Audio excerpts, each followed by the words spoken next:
اسماعیلی برادری کے روحانی پیشوا پرنس کریم آغا خان 88 سال کی عمر میں انتقال کر گئے۔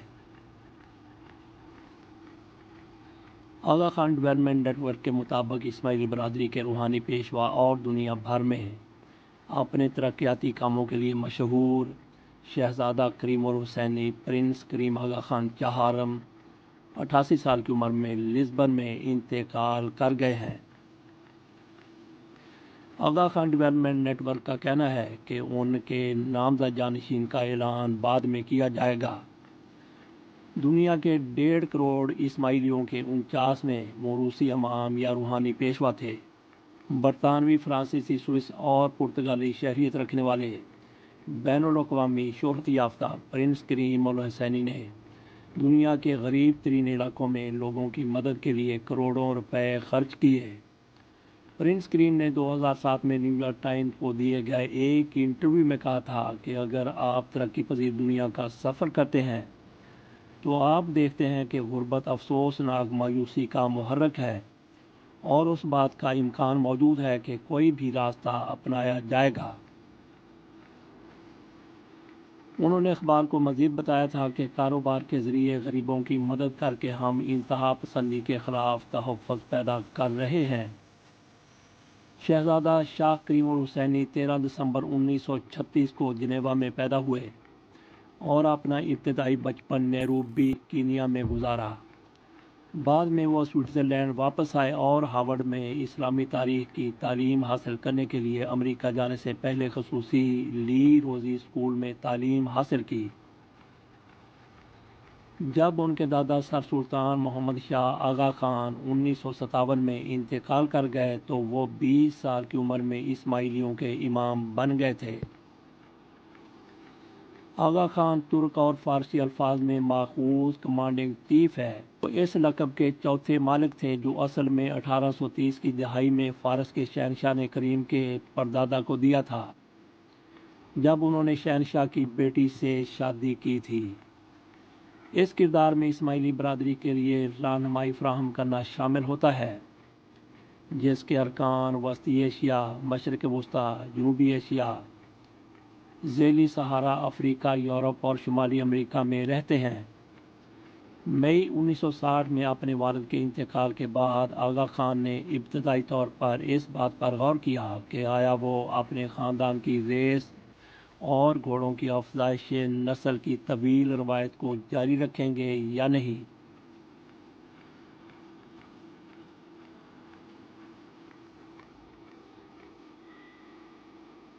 لیکن اپنے پہلے سیزن میں فرانسیسی مالکان کی چیمپئن شپ جیتنے کے بعد وہ اس سے متاثر ہوئے۔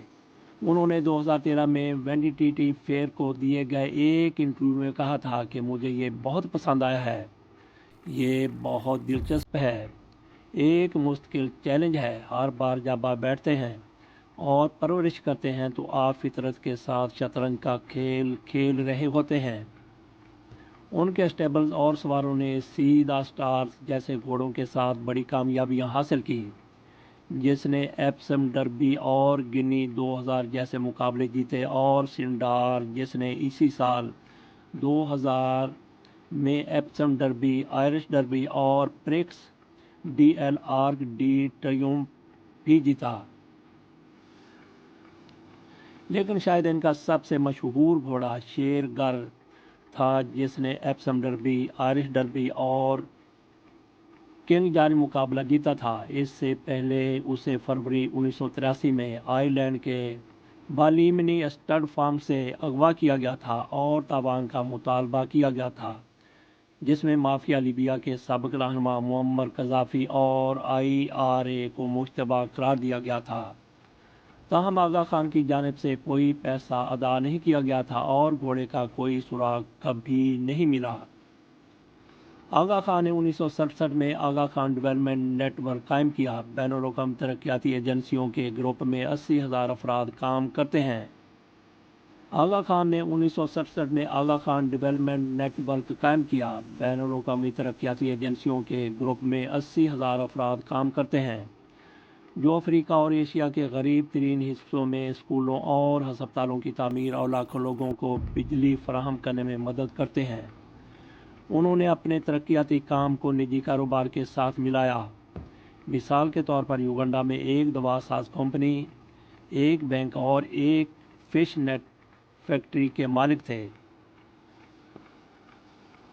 انہوں نے 2 شادیاں کی۔ پہلی شادی 1969 میں سابق برطانوی ماڈل سارا کروکر پول سے ہوئی، جن سے ان کی ایک بیٹی اور 2 بیٹے ہیں۔ اس جوڑے نے 1995 میں طلاق لے لی۔ 1998 میں انہوں نے جرمنی میں پیدا ہونے والی گیبریل زولینکن سے شادی کی، جس سے ان کا ایک بیٹا تھا۔ اس جوڑے نے 2014 میں طلاق لے لی تھی۔ اب تھوڑا سا چلتے ہیں پاکستان کی طرف۔ پاکستان کے ساتھ ان کے کیسے تعلقات تھے۔ پرنس کریم آغا خان کا پاکستان کے ساتھ گہرا تعلق رہا ہے۔ وہ پاکستان کے کئی دورے کر چکے تھے اور ملک میں تعلیمی، صحت اور ثقافتی اور سماجی ترقی کے کئی منصوبوں میں ان کی دلچسپی اور شمولیت رہی ہے۔ Aga Khan development network. Aga Khan development network Pakistan میں کئی ترقیاتی منصوبے چلا رہا ہے، جن میں تعلیم، صحت، دیہی ترقی، مالیاتی خدمت اور ثقافتی تحفظ شامل ہے۔ تعلیم میں کردار۔ آغا خان یونیورسٹی AKU یہ پاکستان کی نمایاں یونیورسٹیوں میں سے ایک ہے جو 1983 میں کراچی میں قائم کی گئی تھی۔ آغا خان ایجوکیشن سروس ملک بھر میں کئی اسکول چلا رہی ہے، خاص طور پر شمالی علاقوں میں تعلیمی سہولیات فراہم کر رہی ہے۔ صحت کے شعبے میں خدمات۔ آغا خان یونیورسٹی ہاسپٹل یہ پاکستان کے بہترین طبی مراکز میں سے ایک ہے اور یہ جدید طبی خدمات فراہم کر رہا ہے۔ یہ کراچی میں قائم بہت بڑا ہاسپٹل ہے۔ دیہی صحت کے منصوبے ملک کے دور دراز علاقوں میں صحت کی سہولیات فراہم کرتے ہیں۔ ثقافتی ترقی اور بحالی کے منصوبے بھی ان کے ہیں۔ پاکستان میں تاریخی مقامات کی بحالی میں آغا خان ٹرسٹ فار کلچر کا اہم کردار رہا ہے، جیسے شاہی قلعہ لاہور اور وزیر خان مسجد کی تزئین و آرائش۔ معاشی ترقی میں آغا خان کا کردار۔ Aga Khan fund for economic development کے ذریعے پاکستان میں مختلف کاروباری اور مالیاتی منصوبوں میں سرمایہ کاری کی گئی ہے، جیسے حبیب بینک لمیٹڈ کی نجکاری میں شمولیت۔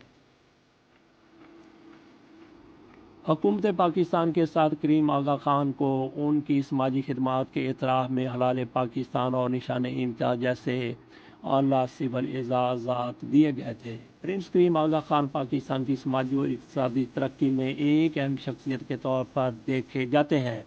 ان کے زیر قیادت چلنے والے ترقیاتی منصوبے ملک میں تعلیم، صحت، ثقافت اور معاشی ترقی کے میدان میں مثبت اور نمایاں تبدیلیاں لا چکے ہیں۔ اجازت دیجیے